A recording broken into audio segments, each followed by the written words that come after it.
The initial idea came from visiting site. It overlooks this chalk escarpment just south of Hungerford. The garden looks up to Ham Hill, that part of the escarpment. It'd be nice to use that as inspiration for the front face. So the idea came to use this line here that goes all the way from one end of the bench. So this is the front face, all the way along. That is the actual contour line that we took from Ham Hill. And then we've just rippled that out to cover the whole of the face. So the line is from the landscape, and the bench actually looks like a landscape in itself. But it will just be a nice connection for the people in the garden to know that the bench, if you stood and looked down the lawn, you'd see the bench at the end, and then behind it, in the distance, you'll see Ham Hill. Well, you'd hope by 30 years of looking at logs, you might have some idea of what's going on inside, but they still can always surprise you.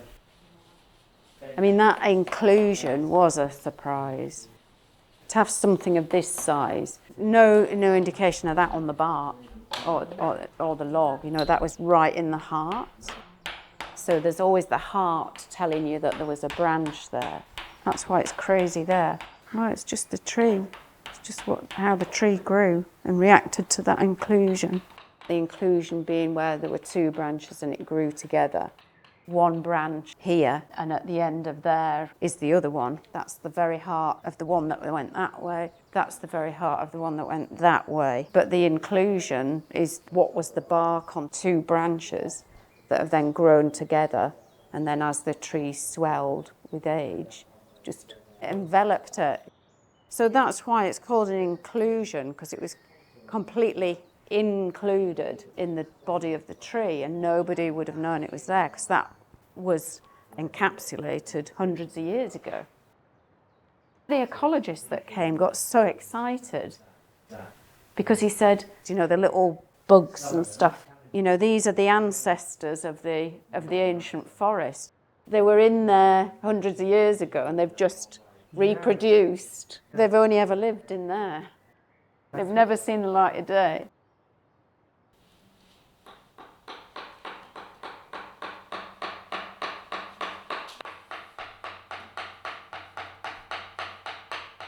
There aren't any other massive knots that would indicate, oh, well, that might have been another inclusion there. But the only way to check that would be to do like the equivalent of a CT scan, you know. And they do that on ancient trees. And I think if there's a dangerous looking tree and they're saying, oh, it must have a rot cavity in there, they can check that out and see what percentage of the tree is rotten. So do you leave it standing or do you take it down? So the oak is an acidic timber. So the bluing is the reaction of something metal, something ferrous or an iron content reacting with the acid in the oak.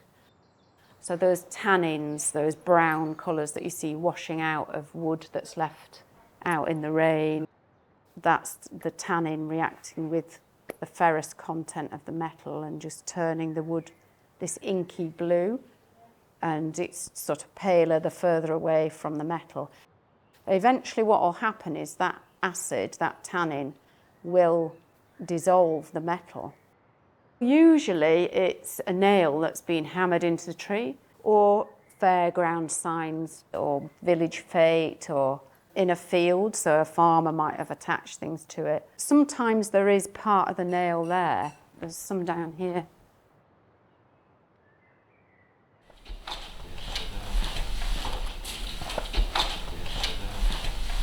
You know, because there used to be square nails, they weren't round. So that's one that we've pulled out. You can see where the chainsaw probably caught it.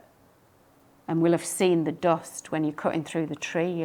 We've seen the inky blue chippings. And then sometimes you can pull them out. And then sometimes there's like barbed wire. And I actually left a bit of the barbed wire in there. And I thought, well, let's just leave it in there. It's part of the tree's history. It's that evidence of man doing something not very nice with nature again. Most other pieces of wood that I'm using have got something ferrous in them somewhere.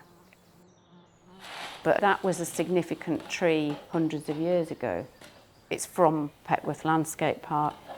It predates Capability Brown landscaping the park. It has no inky blue in it. That is an indicator that that was a special tree, a kind of prominent tree on a hillside. You know, you wouldn't nail something to that. 99% of the wood that I use has already got woodworm in it, because they're ancient trees and it would have been attacked possibly while it was still living, but definitely once it was blown down. You know, that first spring, summer, things will have been in there. These are flight holes, so most of them, they've gone, but that's why it is tricky transporting timber from one country to another. So this will have a certificate proving where it was grown, what species it is. So all those factors have to be known. Possibly the container that it goes into will be fumigated before it gets shipped. It's going to take probably about 2 weeks to transit once it's been crated, and then it should arrive mid-August, I think. Totally nerve-wracking, because you kind of start imagining the worst things that could go wrong. But also it's equally exciting thinking it was this giant log in the yard. Then yeah, I'll be a bit scared when we're walking into the building and seeing it for the first time. The surface has already changed. It's shrinking and moving and cracking. It looks quite strange, I think, when you've just oiled it because of all the reflections. But within a day, it will have soaked in and it will be back to that matte surface.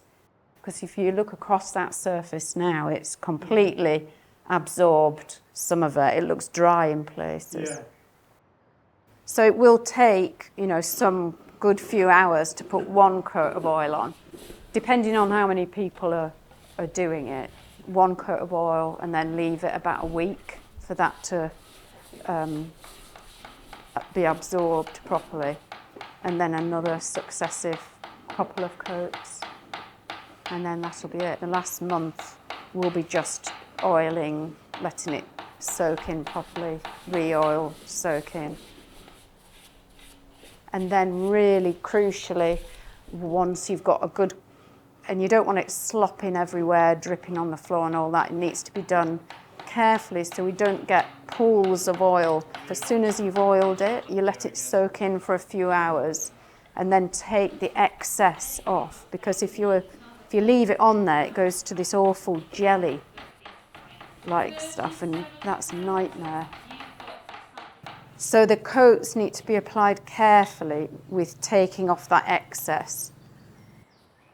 So don't leave it overnight before you wipe off, because it will have already solidified. And we use a mixture of linseed oil and terps, 9 parts boiled linseed oil to 1 part terps. And that is mixed together and then just applied with a brush. It's a traditional recipe. Most of the time I think it should just be left then, just to adapt to its surroundings. This is going into a climate-controlled environment, you know, air-conditioned. So it'll be quite stable, but quite dry. You know, at one time, most clients would be saying, how do we get the wood to keep the same colour outside? You know, which is impossible. So I've always tried to talk to people, make them well aware of the colour changes, the cracking, the tannin leaching out when something's first installed. so that there are no surprises. You put something into the outside environment, it's just lovely golden, freshly oiled colour, which looks a bit weird, like it's dropped from outer space. But actually, it's much better, in my opinion, a few years down the line when it's adjusted to its environment. It's made those colour changes and it's softer, gentler, with the colours of its natural surroundings. You know, and all the lovely colours of timber frame buildings on the outside, lovely silvery grey, you know, we're going to get that colour eventually. Sort of moving even further on from that, it is going to deteriorate, you know, whether that's hopefully not in their lifetime or even their children's lifetime, but these things are going to, it's an organic material, it's going to deteriorate, degrade, and it's going to go back to the soil. And now that kind of idea is quite reassuring for people, possibly, or quite a much more acceptable idea that you're not having something and it's remaining the same forever. It's not making a massive impact on the environment. And you know, if the wood is going back into the earth, then it's all part of that beautiful circle of the life of a tree, isn't it? That's what would happen on the forest floor. So this is just a different part of the tree's life, isn't it? It's part of its death, but it's being something useful and hopefully beautiful for us in its transition from tree back to soil. Yeah, I like that.